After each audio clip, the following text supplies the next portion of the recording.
I believe in divine appointment. I was born into a devout Muslim home, and God had plans, wonderful plans. I've been there on the day I was going to kill myself. Jesus revealed himself to me, and he gave me a new life. And if you pray with me, and if you believe with me, God is going to give you a new life today. Jesus Christ is real. He changes lives, he changes destiny, and he changes nations. And those nations can change the world.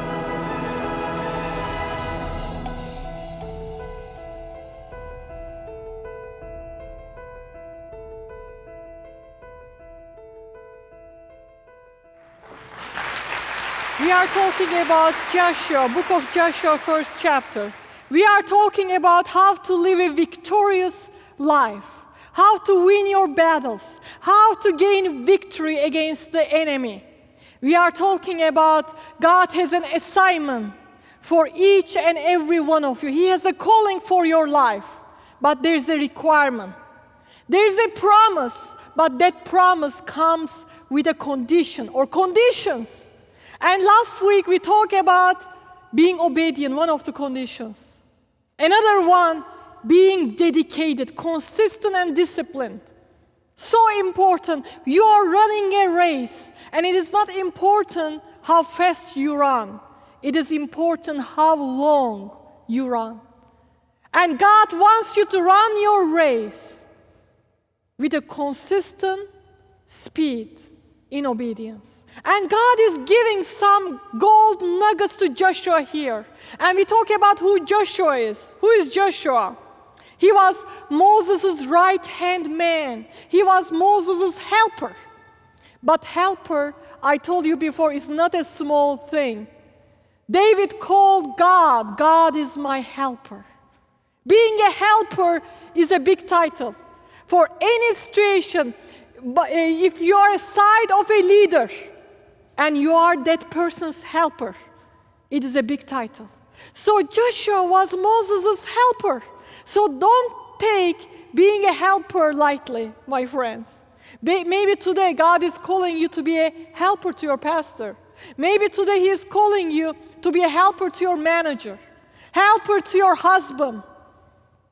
This is why God created woman, and He said, it's not good for a man to be alone. I will create a helper for him. But it was not a small task. It was a big task. And it is a big task. So Joshua was Moses' helper. In Numbers 27, verse 18, so the Lord said to Moses, take Joshua, son of Nun, a man in whom is the spirit of leadership, and lay your hand on him. God told Moses to lay his hand on him to pray, to commission him and ordain him. Maybe without any man, God has already ordained you and commissioned you for your calling. All you need to do is to receive it. All you need to do is to say yes. Just like Isaiah said, here am I, send me, here. Because God doesn't need someone who has all the qualifications. He needs someone who is willing. Are you willing today? Are you willing to take God's assignment? Are you willing to say, I am going to fulfill the conditions of the agreement because I want your promises to be fulfilled? And Deuteronomy 34, verse 9 says, now Joshua, son of Nun, was filled with the spirit of wisdom because Moses had laid his hand on him. So the Israelites listened to him and did what the Lord had commanded Moses. Moses prayed over Joshua and he was filled with godly wisdom. This is what we need, godly wisdom, divine wisdom. I pray for that every day. Lord, give me divine wisdom. I don't want my wisdom. I want your wisdom. He was coming from Ephraim. Joshua was coming from Ephraim, one of Joseph's sons, the youngest one. He knew slavery. Joshua knew slavery. Then he knew freedom. He came out of Egypt during the Exodus with Moses. Joshua knew what slavery was, so he could appreciate freedom. Joshua knew what slavery meant, so he could fight and he could be a commander for God's armies. Joshua knew what freedom meant, and Joshua knew that freedom had a price tag.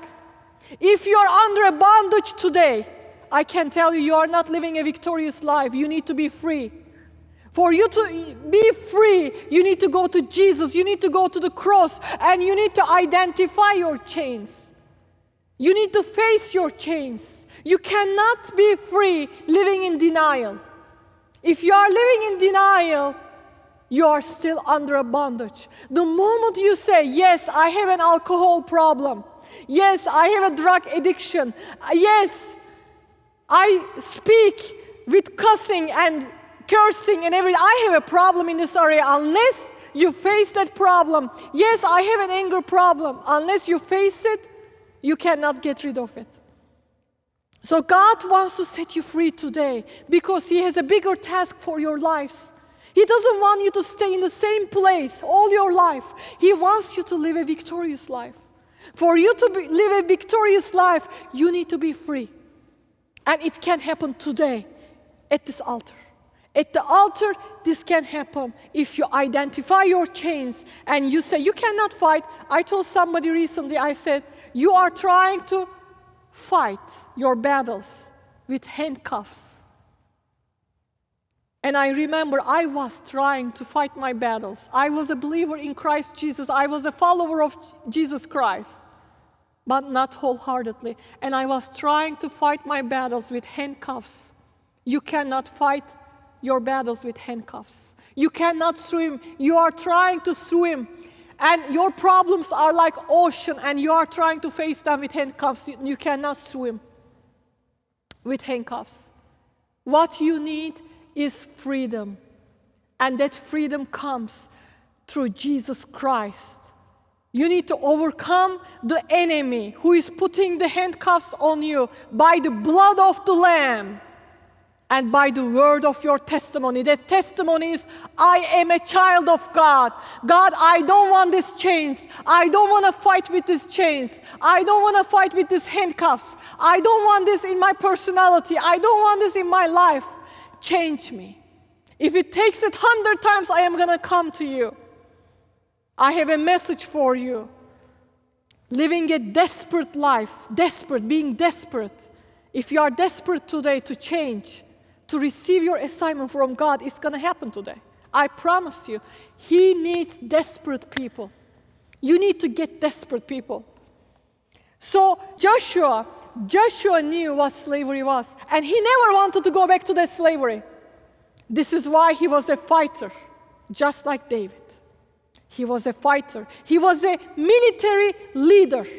One of the very few military leaders that you have seen in the Bible. And Joshua was one of them, courageous, strong, not depending on his strength, but depending on God's strength. And Joshua means, you need to understand, in Hebrew, Joshua means God who saves. God is my salvation. So in Hebrew, if you were calling Jesus, you would call him Joshua. It comes to word origin from Yeshua, who saves.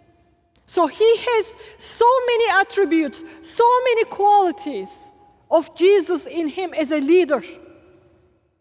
But Jesus taught us how to be free in his name, how to fight our battles, not in the carnal nature, but in the spiritual.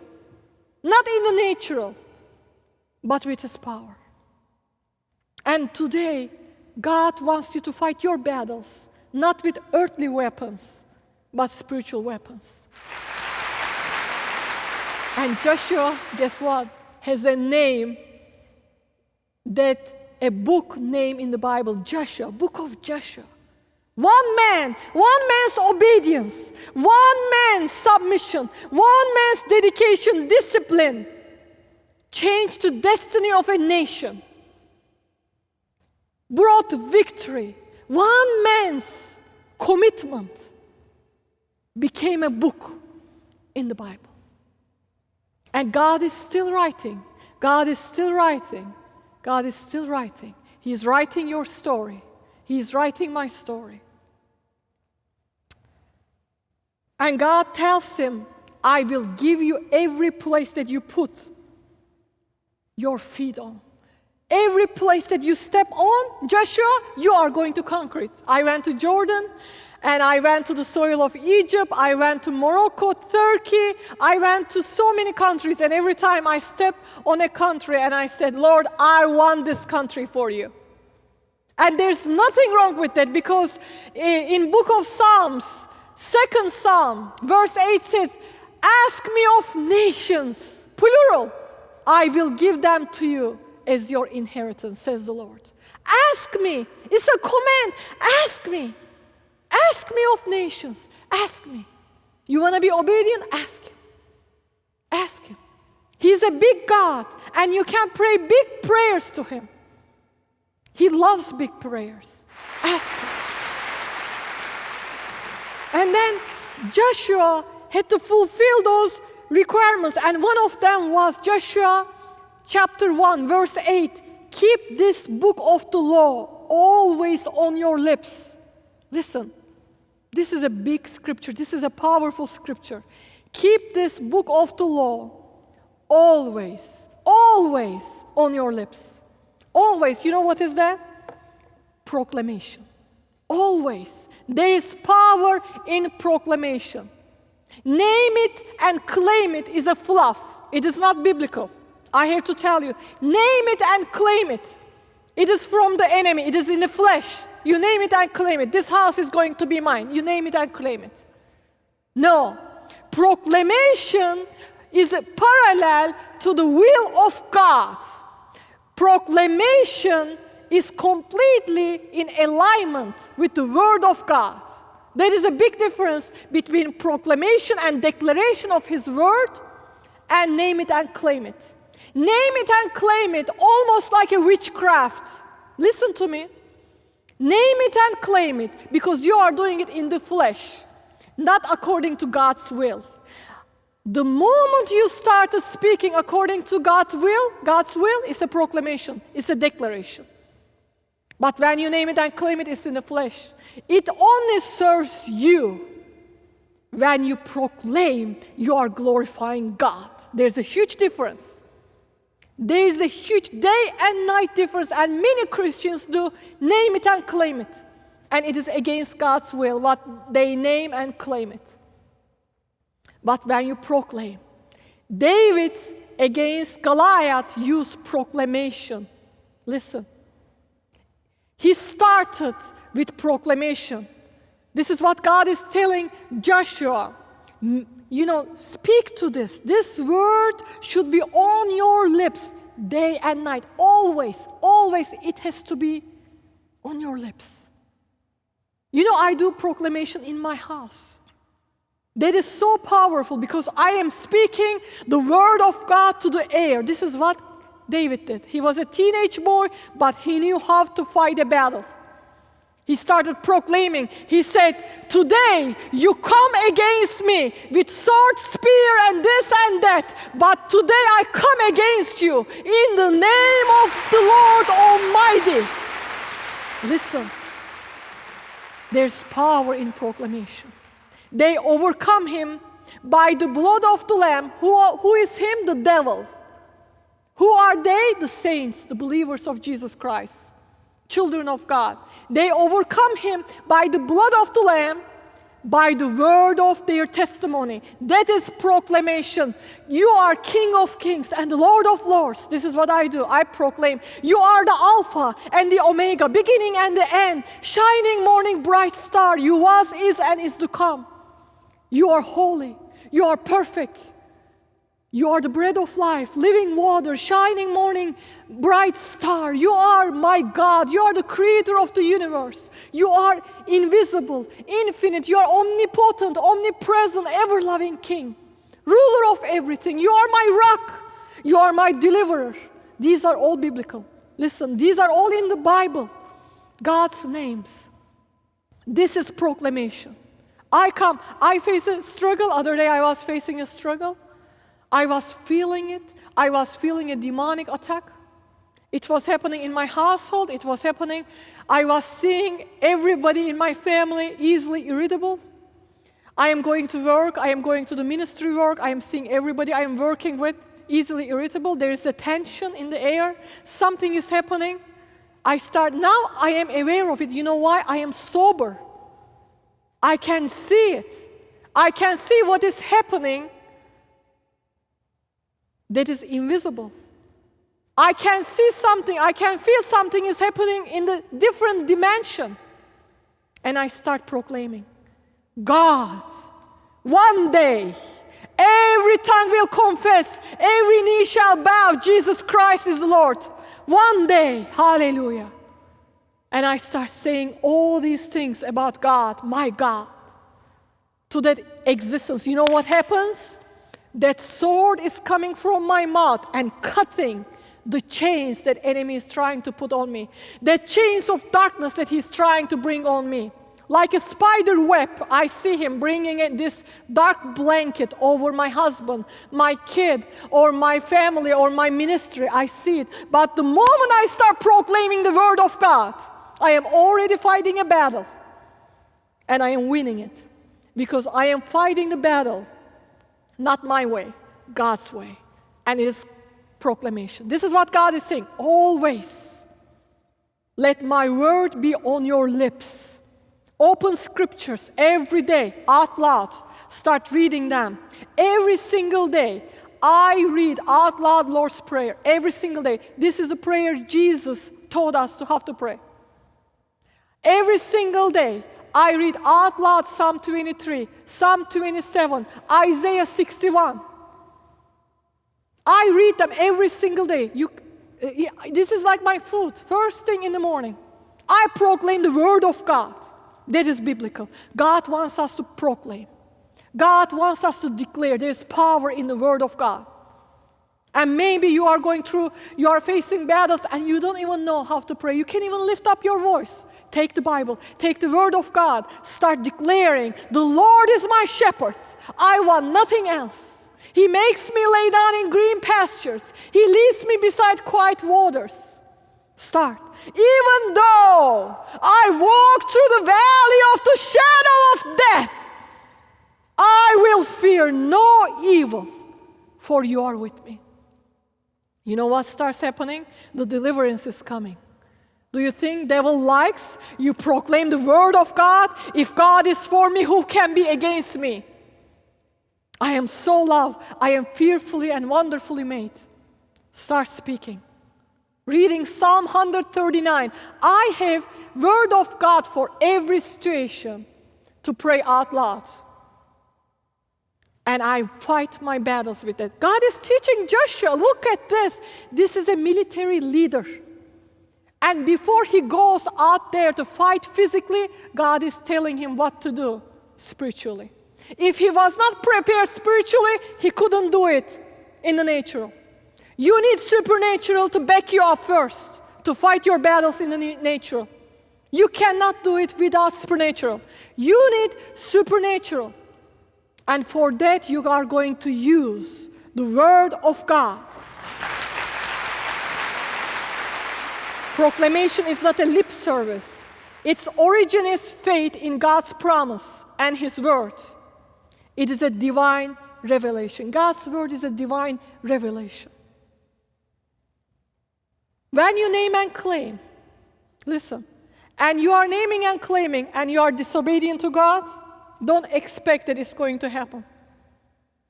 You can say it all the way that your heart wants. You can just spend all your energy, wear yourself out, and jump up and down, scream, and shout.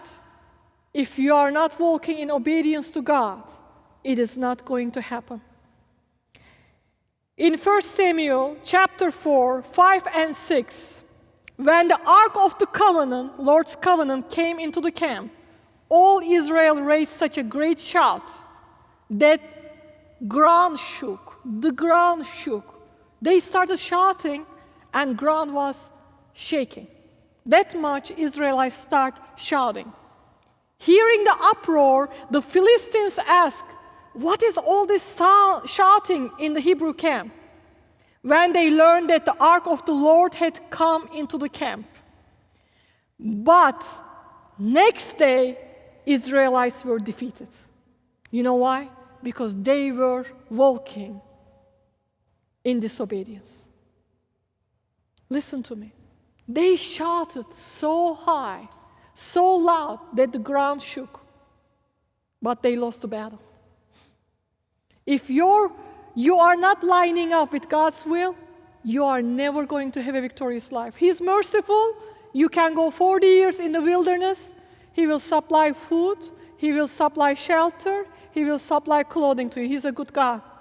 When Adam and Eve sinned, He gave them clothes to cover themselves, cover their nakedness. He's a good God. But you're just going to get by. Is this a life you want to live just to get by? Is this a life you want to live? Just go in the wilderness for 40 years and get nowhere? You are on a treadmill, just walking and walking and walking, going nowhere? You know, this is what happens when you are on a treadmill. You run 6 miles and you are not going anywhere. And some of your lives are like that. You have been walking, running, fighting, and getting to nowhere. And this is why you are frustrated. This is why you are angry. Then you blame God. I have been trying. I have been running. I have been reading the Bible. But everything has to suit you, suit your own flesh. And you still live your life without ever considering if anything has to change. You are still in your old ways and old self. And you don't see any problem with that. But I can tell you, you are not living a victorious life.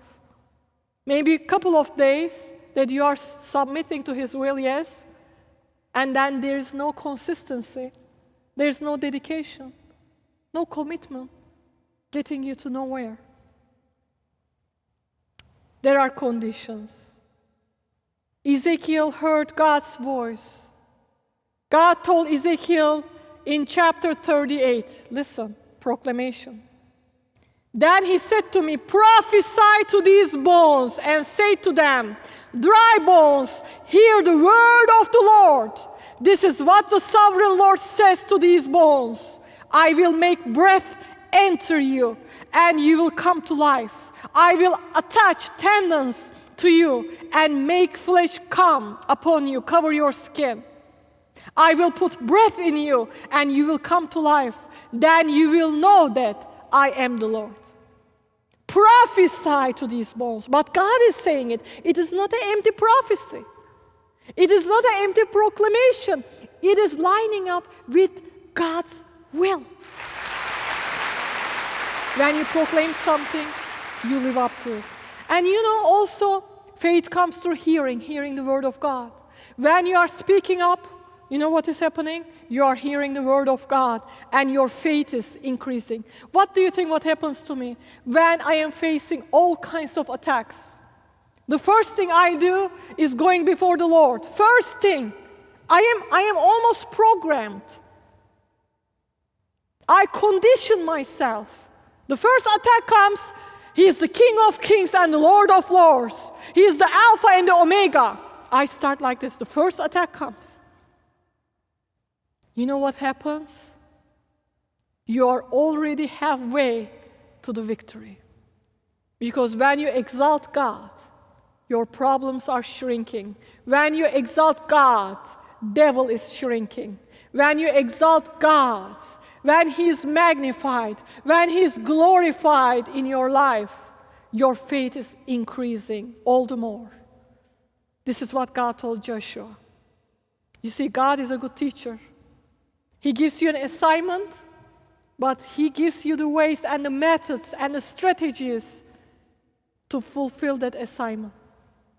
You can do it. God doesn't give you any assignment that He doesn't hold your hand and teach you how to do it. He is giving you so many tools, so many lessons, and it is in this precious book what you need. He's giving you so many examples, and He's telling you, I love you. I will never forsake you nor abandon you. I will always be with you. I am by your side. But you keep running away from me. You keep turning your back to me. You keep rejecting my word. You keep trying to live your life according to your flesh instead of the Spirit. You are walking by sight, not by faith. Today I want to invite you. It is time. You know that you know it is time for you to come to Him. It is time for you to turn to Him and changing your lifestyle. It is a lifestyle. Christian life is a lifestyle. Changing your lifestyle is a major thing for you to fulfill God's requirements so you can receive all His promises. God wants you to change your lifestyle. This is what He told Joshua. There's a certain lifestyle for a leader. You want to be a leader? There will be a lifestyle coming along with it. And here are the guidelines. Meditate on my word day and night. Meditate, not only speak, also think. If you live a life like this, do you think enemy ever can win against you? If you keep speaking the word of God in your household, as a priest of the house, do you think enemy can ever win a battle against you and your family? You will have battles, but you will win all of them. Meditate, which we are going to talk about it next week. Meditating on God's word. And today He's calling you. Come to Him. Come to Him. Receive your assignment, receive your calling, and receive the teaching and the methods that God wants to give you to fulfill your assignment.